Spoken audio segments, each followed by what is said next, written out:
Mesdames, Mesdemoiselles, Messieurs, bonjour, bienvenue à vous tous. Nous allons donc, pendant cette formation, étudier plus particulièrement la notion de non-discrimination à l'accès au logement.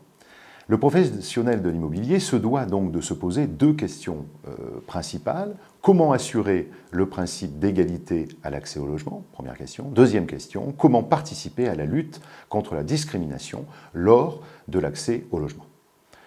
Ces deux questions sont les fruits d'une réflexion issue d'un ensemble législatif. Première règle, c'est le décret fixant les règles constituant le code de déontologie appliqué aux professionnels de l'immobilier en transaction et gestion d'immeubles et de fonds de commerce du 28 août 2015. Deuxième axe législatif, c'est la charte relative à la lutte contre la discrimination à l'accès au logement du 2 octobre 2020. Et troisième axe législatif, c'est le décret du 14 octobre 2020 donnant réforme au décret relatif à la formation continue des professionnels de l'immobilier du 18 février 2016. Alors, en sachant que ce décret du 14 octobre 2020 ainsi que la charte relative à la lutte contre la discrimination sont applicables tous les deux à partir du 1er janvier 2021. Donc, premier axe que nous allons étudier, c'est d'abord l'obligation de formation. Tout agent immobilier se doit d'être formé un minimum de 2 heures tous les 3 ans sur l'ensemble des 42 heures obligatoires sur le principe de non-discrimination à l'accès au logement. Alors évidemment, quand on parle d'agents immobiliers, on parle des titulaires de carte professionnelle, des responsables bien sûr de succursales, des responsables d'agences, ainsi que les membres salariés de l'entreprise en question, et aussi toute personne signant un protocole d'accord tel que les agents commerciaux avec l'agence immobilière et représentant l'agence immobilière en tant qu'entreprise individuelle.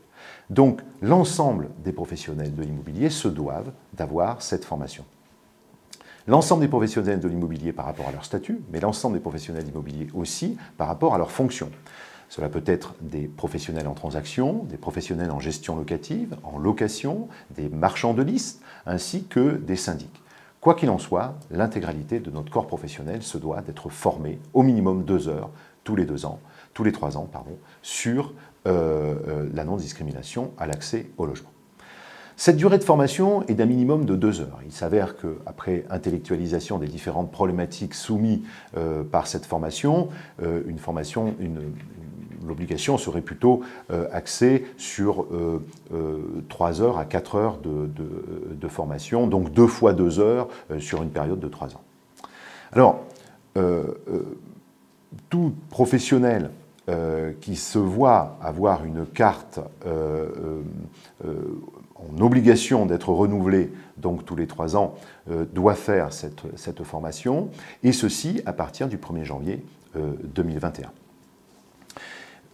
Une fois que la formation est exécutée, le centre de formation se doit de transmettre aux titulaires de carte professionnelle ainsi qu'à l'agent commercial ou aux salariés qui auraient décidé de faire cette formation, une attestation qui pourrait être demandée par tout contrôleur de la DDPP, la Direction départementale de la protection de la population, et qui est obligatoirement demandé au moment du renouvellement de la carte par la CCI qui titularise l'agent immobilier.